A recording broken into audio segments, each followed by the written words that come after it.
Panic attack എന്താണ്? നമ്മൾ പൊതുവെ കേൾക്കുന്നത് എനിക്ക് പെട്ടെന്ന് പാനിക് അറ്റാക്ക് വന്നു എന്നൊക്കെ. ആക്ച്വലി പാനിക് അറ്റാക്ക് എന്താണ്? പാനിക് അറ്റാക്ക് എന്ന് വെച്ചാൽ ഇപ്പൊ റിയാലിറ്റിയിൽ ഇപ്പൊ ആ ഒരു സംഭവം ഇല്ല, പക്ഷെ നമുക്ക് ഫീൽ ചെയ്യുവാണ് അതിപ്പോ സംഭവിക്കുമെന്ന്.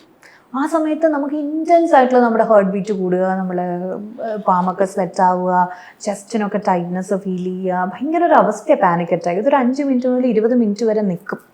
അപ്പൊ നമ്മൾ വല്ലാണ്ട് അങ്ങ് ആയിപ്പോവും. പക്ഷെ ഒന്ന് നമ്മൾ മനസ്സിലാക്കുക, ഇത് ഇത്ര നേരം കൊണ്ട് മാറും എന്നുള്ള ഒരു ബോധ്യം ഉണ്ടാവുക. പക്ഷെ ആ സമയത്ത് നമുക്ക് പെട്ടെന്ന് അങ്ങനെ വരുമ്പോഴത്തേക്കും ചെയ്യാൻ പറ്റുന്ന ഒരു കാര്യം എന്താണെന്ന് വെച്ച് കഴിഞ്ഞാൽ, നമുക്ക് ഒരു ഡീപ് ബ്രീത്ത് എടുക്കുക, ഇങ്ങനത്തെ കാര്യങ്ങൾ നമ്മൾ പ്രാക്ടീസ് ചെയ്ത് കഴിഞ്ഞു കഴിഞ്ഞാൽ പിന്നെ അതുപോലെ തന്നെ അവനവൻ്റെ മനസ്സിൽ I am safe and protected എന്നുള്ളൊരു ഫീലിലോട്ട് കൊണ്ടുവരിക.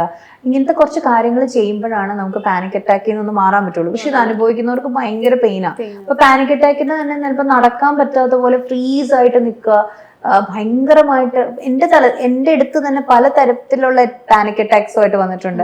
ഭയങ്കരമായിട്ട് ഈ ശരീരം വിറയ്ക്കുക, ഇങ്ങനെ പല രീതിയിലുള്ള ബോഡി സിംറ്റംസ് നമുക്ക് കാണാം. മെയിൻ ആയിട്ട് വരുന്നത് നമ്മുടെ ഹൃദയമിടിപ്പ് കൂടിയിട്ട് വല്ലാത്തൊരു പരിഭ്രമമാണ്.